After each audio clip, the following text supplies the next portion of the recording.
My name is Linda Mullett. I am the Indigenous Education Worker for the Catholic Ed. As a group, I'm part of the Kurnai Nation group, and we decided to do the theme for NAIDOC this NAIDOC week, and do the theme around the Tent Embassy. And the whole idea was to give people education around.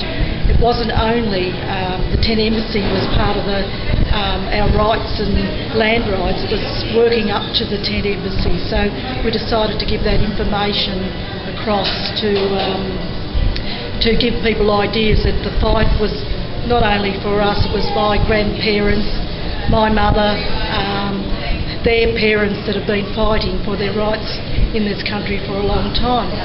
These are the photos from Jackson Track, and these photos were actually documented by an anthropologist called Richard Seegers, and he was part of the Board of Protection. He was coming out monitoring and making sure that we were right. So these photos are all of the community at Jackson Track. This is me mother here, but certainly these were the people that were living and a sharing, caring community that was happening at Jackson Track. So within 68, they decided to change the legislation to a simulation so we can come into communities. And what happens, these people from Jackson Track were told by the authorities and some of the board members and some of the Christian people, and I guess they thought they were doing the right thing by moving these people into town, but they only moved them towards the edge where they set them up ready to put them in houses. So at that time the houses weren't quite ready.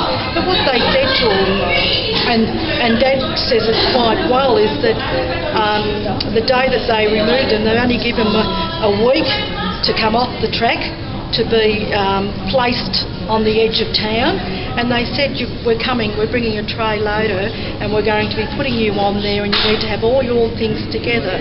Well, this was all happening.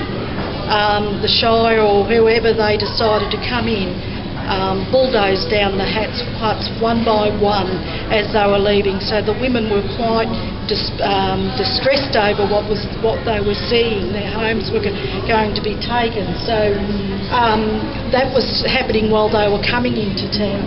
So they settled themselves in the town. They thought in running water. They only had one tap, and they had an old toilet that was outside. But this is part of that structure of simulation that happened and took a while, another 2 years before they moved into town.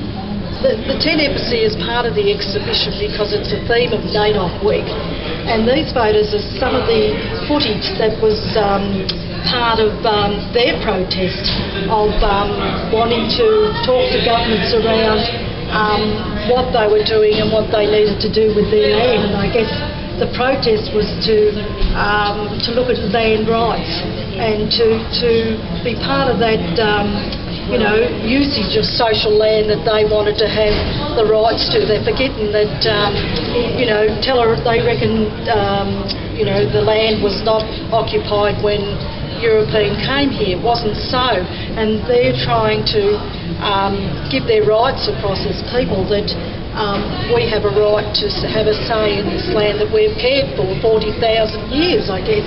And that's what they were protesting about the time, and that's the history. This gives you an idea of what the history was around the Tent Embassy. So that's my understanding through the process, and part of the celebration of how long they've fought for to try. And even today we still don't have a bit of paper to say that we own the land. They don't believe, we might have native title rights from Mabo winning the case, but at the end of the day he still doesn't have the legal document to say that he officially owns this land. And I think that's the saddest part around the fight and the for rights, that we're still fighting for our rights as people, to acknowledge and respect that we come from the land.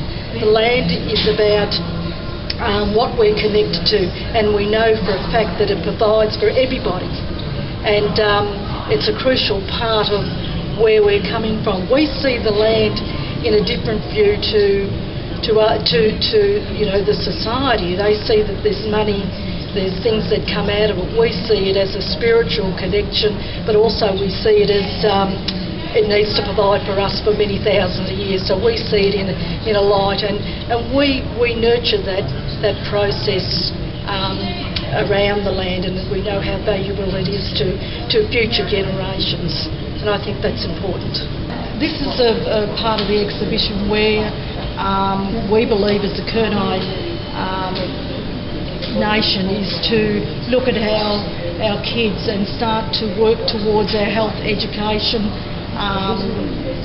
and provide better future for our kids. So the whole idea of that is to try to build up relationships with organisations that can support our kids and make sure that they get the better access that's required for any person in the community, regardless what nationality they are. So we're working here as a great opportunity that we've worked together with our service providers to do an event that was successful and brought the community along as well. And I think that's important, and that's some of the future stuff that we'll be working towards to make sure that we have a choice in what we can do and have access to services that we should have regardless. And we need to build that within our own community to say that we're a proud people to access these services, and we have a right, like everybody else, to have a service, have employment, education, the things that make communities the way they are today. So this part is part of that process.